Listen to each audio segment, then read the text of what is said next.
way. That's beautiful. I love it. I love it. Thank you so much for doing that. I forgot to turn on the YouTube. See, if I hadn't turned on the YouTube, we would have been.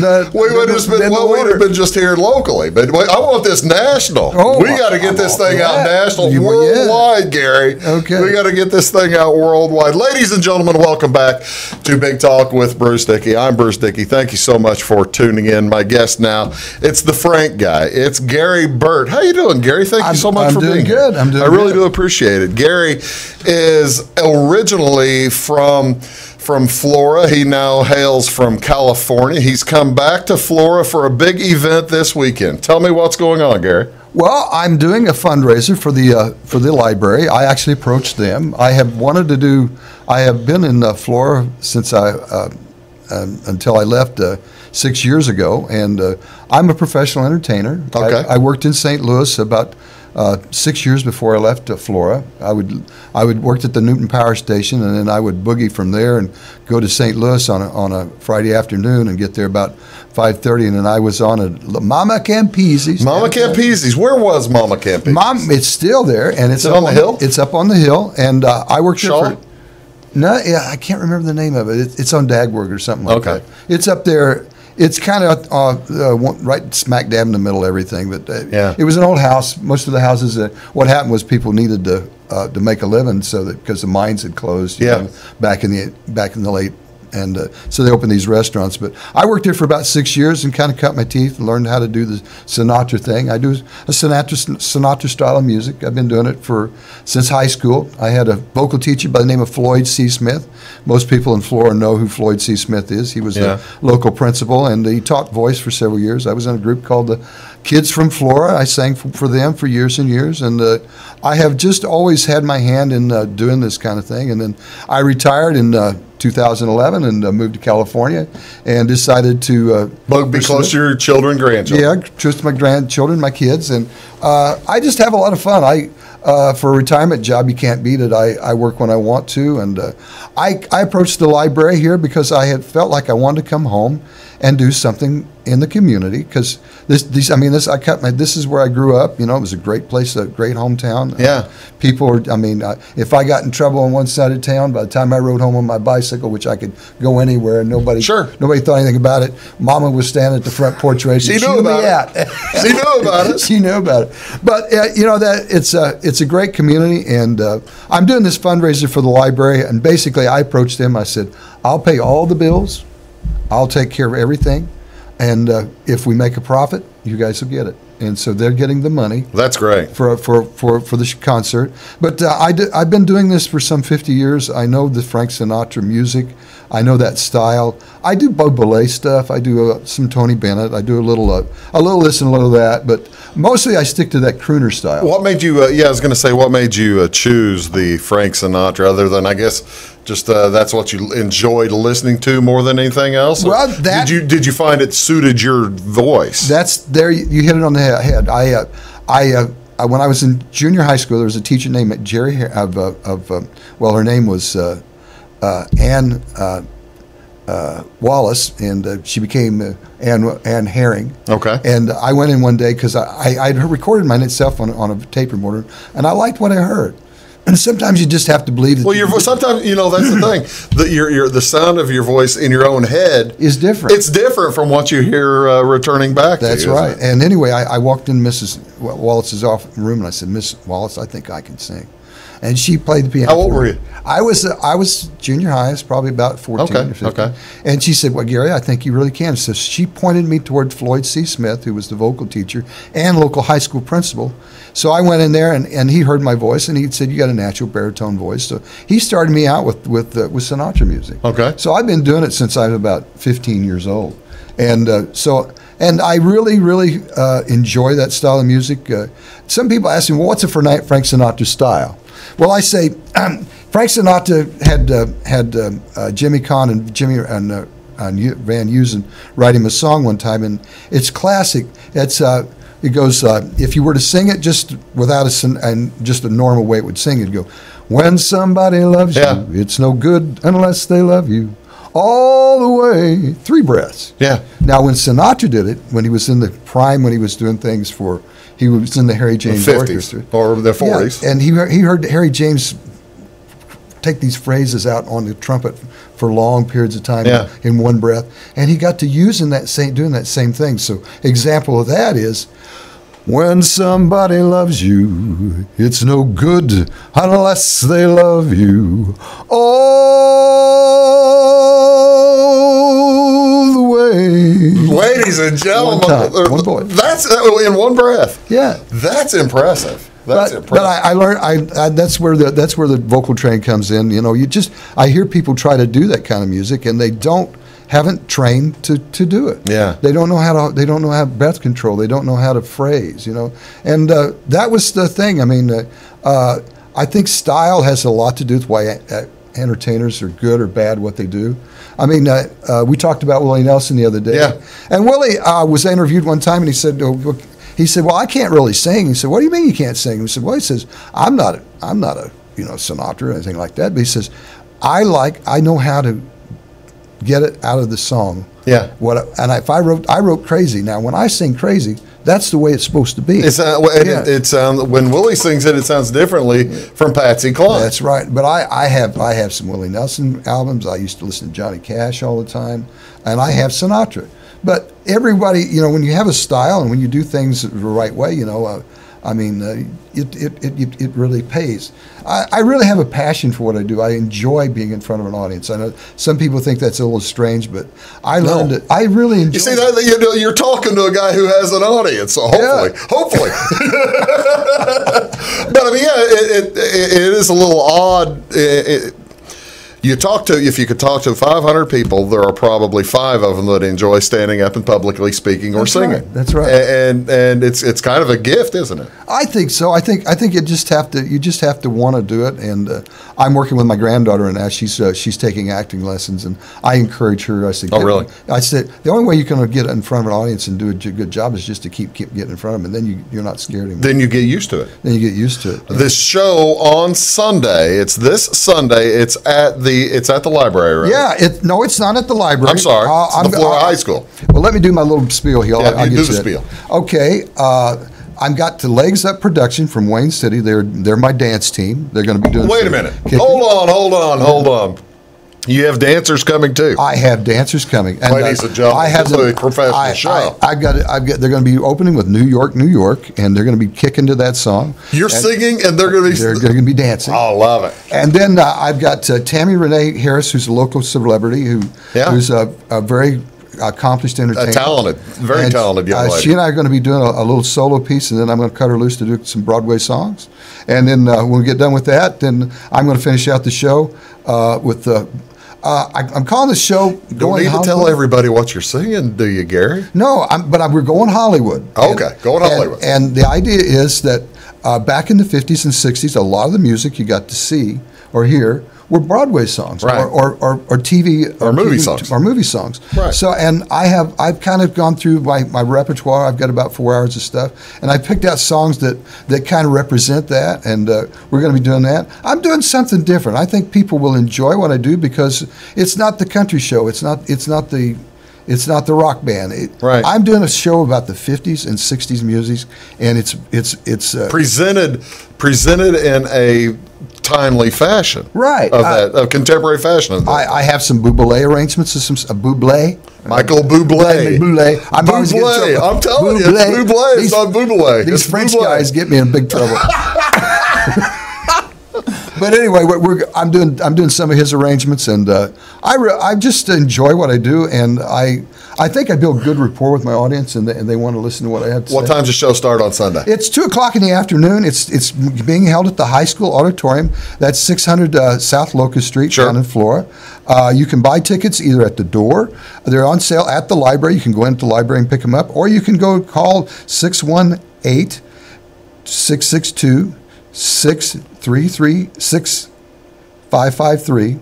Now, hold on a second. You got too many numbers there. I know. Hang on. Let's start over again. I'm always in trouble. Do we need to put our cheaters on? No, something like that. 618-662 6553. There you go. And hopefully, if everything works out right, I'll be able to run credit cards at the door. I'm working on the scanner, but cash or check will work. And if you'd come in, you don't have anything but a credit card, I know these people, so just I'll figure it out. You can write me an IOU or whatever if I don't get the we'll figure it out. Going. Yeah. That is Gary Burt. He's originally from Florida, now from Southern California, and we're talking about the Frank Guy show coming up. Oh, actually, it's Gone Hollywood, right? Gone Hollywood. The show Gone Hollywood coming up this Sunday, and when we come back, we're going to talk about all other kinds of things. I'm really fired up about this Frank Sinatra thing. We'll be right back. You're watching Big Talk with Bruce Dickey right here on Wabash Catch TV. Gary and I'll be back right after these words. Dead Mike. When you want an honest deal and hometown service without the runaround, go to Lamont Chevrolet Chrysler in Fairfield. Let Gabe McGahey, Sheldon Bunning, Jeff Black, Dennis Downs, Matthew Rogers, or Caleb Dunn score the best deal for you on your next new or pre-owned vehicle.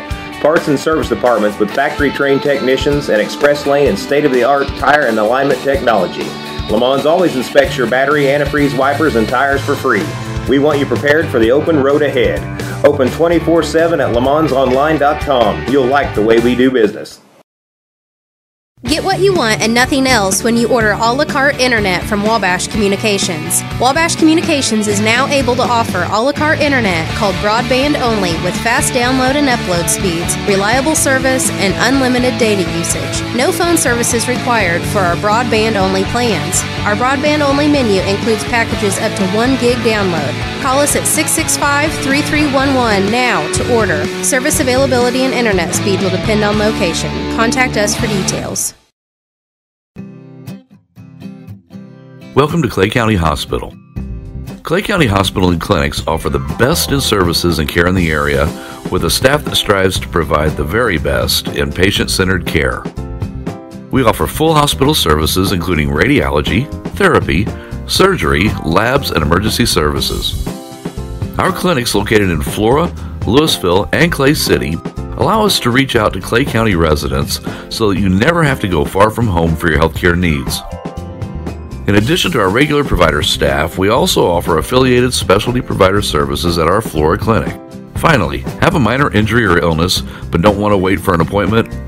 Our walk-in, no appointment clinic hours in Flora are Monday through Thursday, 11 a.m. until 8 p.m., and Saturday from 8 a.m. until noon. Make Clay County Hospital your number one choice for healthcare, convenient and close to home. Clay County Hospital, your number one choice in healthcare.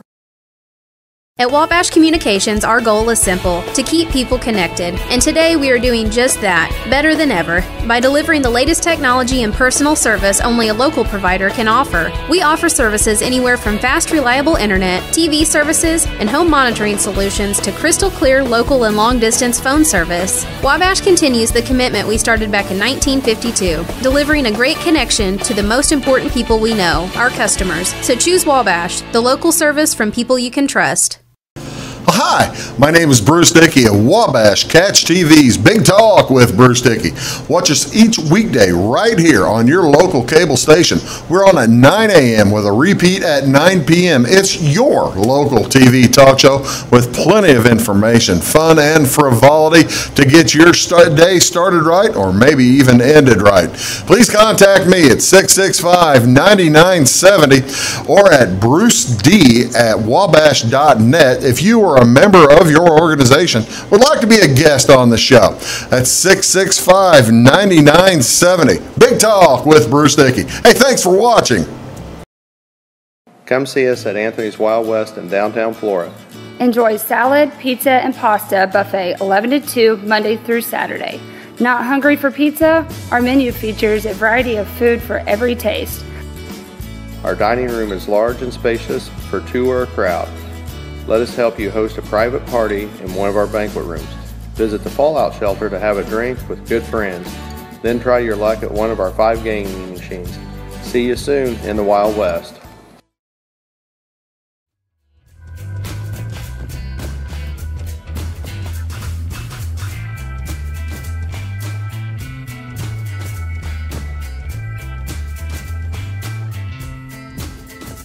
Are you became an hour, and the hour became 2 hours. That's great. Welcome back, folks, to Big Talk with Bruce Dickey. I'm Bruce Dickey. Thank you so much. That's Gary Burt.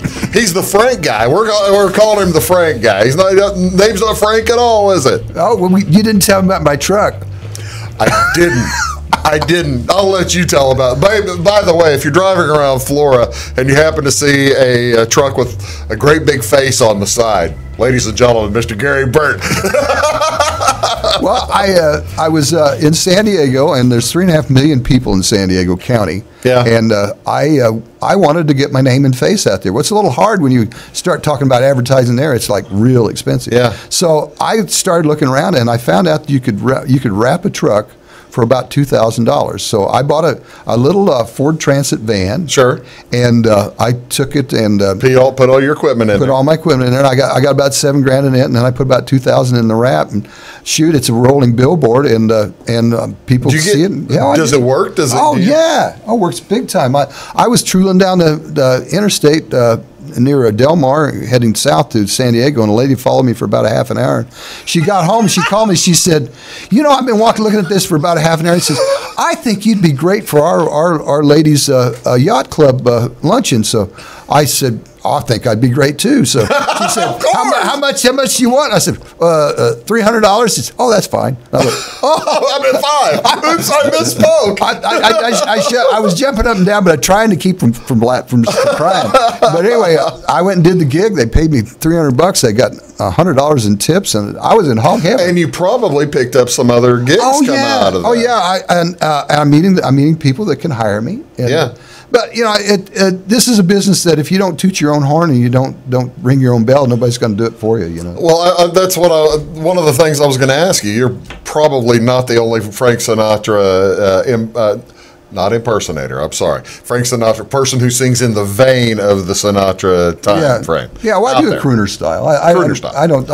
I'll ask you the question then that I've intended to ask you since I met you. Do you prefer the vocal trouble Sinatra songs to the post vocal trouble, or do you prefer the post? I prefer the post, actually, personally. Okay. I think his voice changed into an entirely different sound. He smoked for years, and that definitely had an effect on his voice. But what I like to say is Nelson Riddle arranged songs in the trumpet style. Like I said, he kind of imitated the trumpet, and Sinatra sang. Would take that song, take it to a vocal teacher, and they would go through it, and he would actually train. He'd get out and run, and so he got that vocal style where he could take. So Sinatra was a jogger before everybody started jogging. Oh yeah, and he never. But those are things he didn't really want to talk about. Yeah, I was gonna say didn't know that. No, but it's like Tony Bennett before he gets out on stage, he spends a half an hour warming up. But he says, don't film that. Or I remember on 60 Minutes, he says that's the magic. He says, I can't tell him how I make the magic. It's like the magician. But that's really cool. I hadn't thought about that. One of the things I'm doing in the show, I'm not just singing the songs. I'm kind of telling the story. I'm kind of talking about. I don't dwell on a lot of stuff, but I'll talk about some of the songwriters and how they came about writing the songs and why they became popular. And I try to make the show interesting. My preference and my forte is because I worked in the restaurant so many years is I'm kind of a one-on-one kind of guy. Yeah, you deal with folks personally. Yeah, and sometimes when I worked in the restaurant, it was not uncommon for me to, if it was an anniversary, to use a song where I could use both their names in the song and just draw them in. I'm going to try to do a little of that down on the stage. I'm going to put some pictures up. We're going to have a little Q&A. I sang with Tammy's sister back years ago before, she was just a baby when her sister passed away. But I'm going to have some of that. We're going to talk a little bit about. Oh, that's really nice. About Flora and some of the things. Yeah. It's only going to be about a 10-minute segment, and then I'm going to cut her loose and let her do her music. And then I come back in and I do the second half of the show. And what's the how long can somebody expect to be there if they're wondering? An hour to 5-hour shows? No. Is it a 10-hour Bruce Springsteen style show? I don't care how good you are. After about 2 hours, you're toast. You're done. I know people, and I've actually told the sound man. I said, now you watch and see if they get a little restless. You let me know. But I want to do at least 45 minutes is set, and if they request a little extra, I'll do it. But I'm not going to do that because unfortunately a lot of my friends and our things are my age and older, so I don't want to keep them there too late.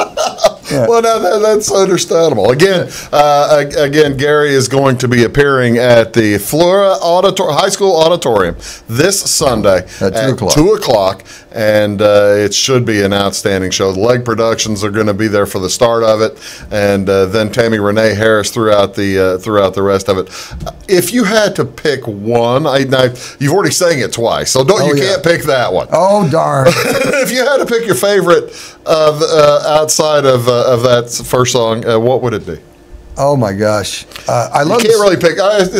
Give me two or three. I won't make you pick just one. Well, of course, Sinatra took Paul Anka's "My Way," and he literally made it his. Blew it up. It was his way. Yeah. I mean, anybody else that does it is doing something else, but he did. Did Anka write that for Sinatra? He did. I tell the story about that too in my show. It's quite a story to tell.